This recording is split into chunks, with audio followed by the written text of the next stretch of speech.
Hello everyone and welcome! So I've had another hectic week, although I think I'd say that this week has actually been more busy than hectic, which is an improvement.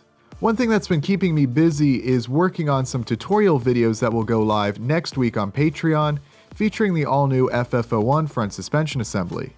Though just like last week, I really wanted to have a video to post for this week, so I took a break from making tutorial videos to make, well, another video, this time featuring this RC 1/25th scale AMC Gremlin. Now before we dive into the topic of today's video, I figured I'd briefly mention last week's video. If you haven't yet seen it, I recommend that you check it out, as it's going to be another audience participation build where you guys get to vote on what the final car is going to be. Should be a lot of fun. There's already been a lot of comments, which is awesome. There's definitely some hype for that build, which I always love to see. Now I haven't yet really looked too closely at the comments. If I get some time this weekend, I'm going to go through all of them and figure out some of the more popular and doable suggestions, and plan on posting some polls next week, so be sure to be on the lookout for those. It's always a lot of fun to see what ideas you have, and what ideas eventually win the vote. You've all done a great job so far, with the cars built by you viewers turning out looking awesome, so I'm counting on this Ferrari turning out great as well. And again, I can't wait to see everyone's comments on that video. But of course, how do you follow up a Ferrari? Well, a drag-prepped Gremlin, of course. This is a car that I've showcased previously on the channel. It's a 1/25th scale AMT 1974 AMC Gremlin X, with a few subtle mods, such as the scoop coming out of the hood, roll cage, drag slicks, blacked out trim and bumpers, and yes, it even has a driver inside. Well, the top half anyway. This was a really fun build, and probably one of the more popular and loved builds that I've ever done. This car, along with the Westmade 510, were by far the most commented on cars that I had on display at USTE earlier in the year. So many people stopped by and really loved seeing a dragged prepped Gremlin, which of course I always appreciate. And I have to agree with all of you that this is probably one of my favorite cars that I've ever built. There's something kind of charming about it, on top of it being a really solid and fun to drive car. I did document the entire build process in some previous videos. I'll be sure to include the link to that playlist below in the description if you'd like to check that out. For a while now though, I've felt like it's time for a little update on this car. The motor works just fine, and I suppose it runs a pretty scale quarter-mile time, but I think I want to put in something with a little more pep.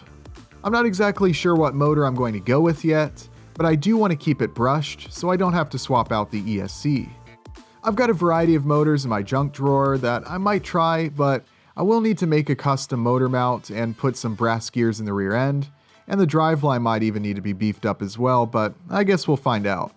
I know a lot of people want to see this car with some big power, so hopefully I can make it happen. Today though, I won't be messing with the motor. What I actually wanted to do this evening is swap out the wheels. The wheels on the car currently look alright, but being that they were FDM 3D printed, they have quite a bit of texture.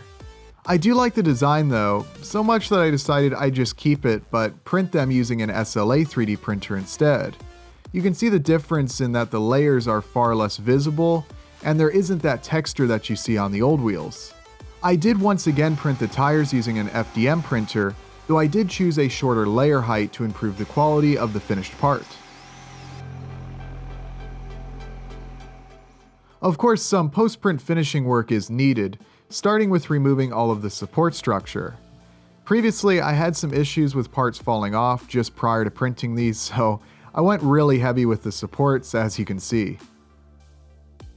After all of the supports were removed, I sanded away some of the bumps left behind and any other imperfections.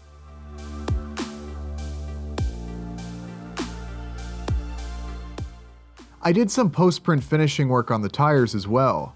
The 3D model is cut in half, and each half is obviously printed separately. This is to make the printing process easier, since there's a nice big flat spot to have on the build platform. I used a little glue to secure each half together. Then I used a rotary tool to sand the transition between the two halves, and kind of roughen up the surface a bit as well. It really ended up looking pretty cool, as the 3D printed layers were made less visible, and instead you'd see this rough texture, which makes it look more like the real thing. I did a little final sanding with some sandpaper prior to painting. Before painting, I washed the dust off of the wheels, then applied a little primer and chrome paint. This is the paint I'm using for the wheels, and for the tires I'm using Plasti-Dip, which will give them a rubbery coating.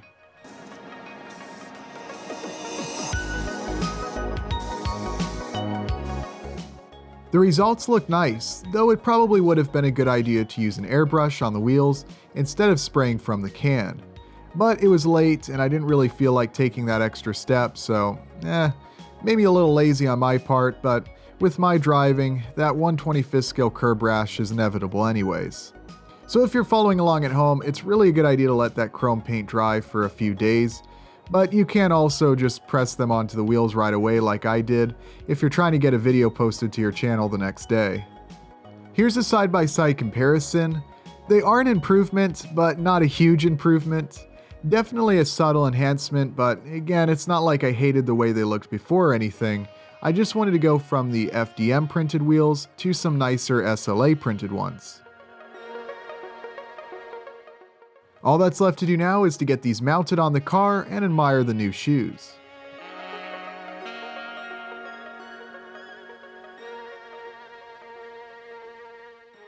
So I might put a different wheel design on the car at some point in the future just to change things up a bit. There's some centerline wheels that I think would look really cool, or maybe some simple 5-spokes. But if you have an idea of a wheel that you think would look cool on this car, let me know below in the comments. If you'd like to get a set of these wheels for yourself, I'll be sure to post the link in the description. You can also find the STL files on Patreon. Again, I'll post that link below. But that's going to be all for today's video. A bit of a short one and maybe a little anticlimactic, but hopefully enjoyable regardless. I want to thank you all very much for watching, and I'll see you next time.